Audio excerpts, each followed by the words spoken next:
এবারে ডেকে নিচ্ছি সিলেট অঞ্চলের ছোট্ট এক শিশু, মিষ্টি মুখের হাফেজ সালমান আল মাহমুদ। এসো কোরআনের আঙিনা, এসো শান্তির মোহনা। السلام عليكم ورحمة الله وبركاته. وعليكم السلام ورحمة الله وبركاته. أعوذ بالله من الشيطان الرجيم. المال والبنون زينة الحياة الدنيا.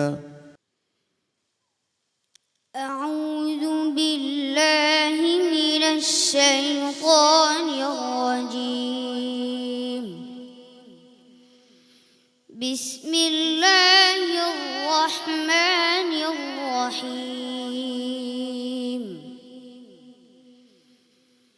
ولولا إذ دخلت جنتك قلت ما شاء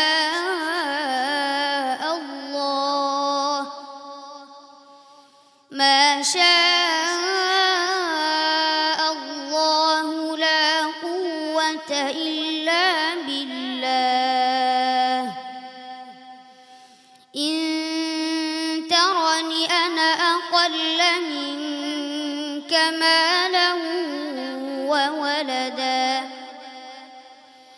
فعسى ربي أن يؤتيني خيرا من جنتك ويرسل عليها حسبانا من السماء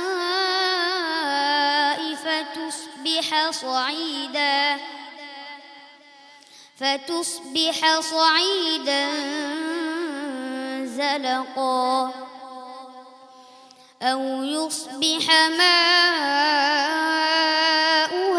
غورا فلن تستطيع له طلبا.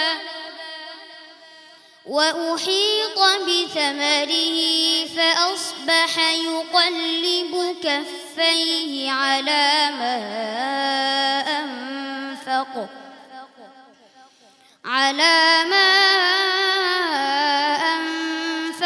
فيها خاوية على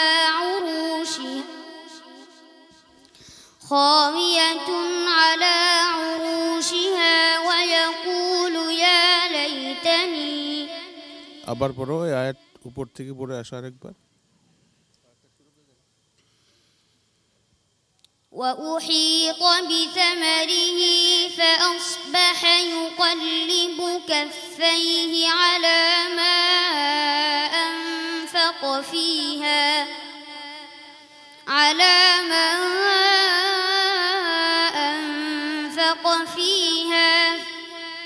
وهي خاوية. على ما أنفق فيها وهي خاوية على عروشها ويقول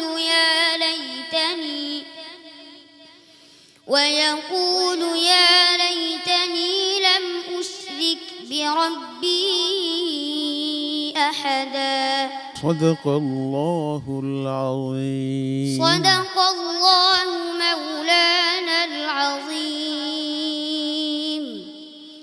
আজ তার পারফরমেন্স কেমন হয়েছে সম্মানিত বিচারক কারি হাবিবুল্লাহ বেলালীর কাছ থেকে জেনে আসি।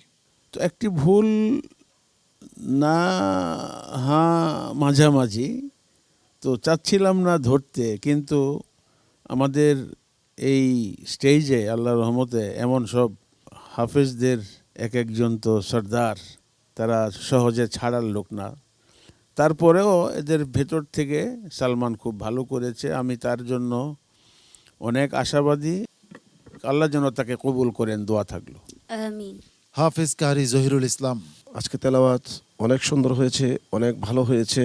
একটি জায়গায় তোমার সমস্যা হয়েছে, তবে তুমি ভালো করে চেষ্টা করলে, খেয়াল করে যদি পড়ো, তাহলে ইনশাল্লাহ এই জাতীয় সমস্যাগুলো ভবিষ্যতে থাকবে না, আমি আশা করছি। এগিয়ে যাও। ধন্যবাদ। ওস্তাদজি। সালমানের এক নম্বর বক্ত হইলাম আমি। আলহামদুলিল্লাহ, সালমান যে সুরে তেলাওয়াত করে এটা একটা আল্লাহ প্রদত্ত স্বর, এটা সবার দ্বারা সম্ভব না। তুমি নিশ্চিন্তায় এগিয়ে যাও, ইনশাল্লাহ, চিন্তার কোনো কারণ নাই। যদিও একটা কিছু সামান্য সমস্যা হয়েছে, কিন্তু অন্য অন্য সাইডগুলি তার মানে অতুলনীয়। আলহামদুলিল্লাহ, সেদিক থেকে এসে ইনশাল্লাহ এগিয়ে যাবে আল্লাহর রহমতে। খুশি? আল্লাহ রাব্বুল আলামিন তোমাকে সারা জীবন হাসি এবং খুশিতে রাখুক, এ দোয়া করছি।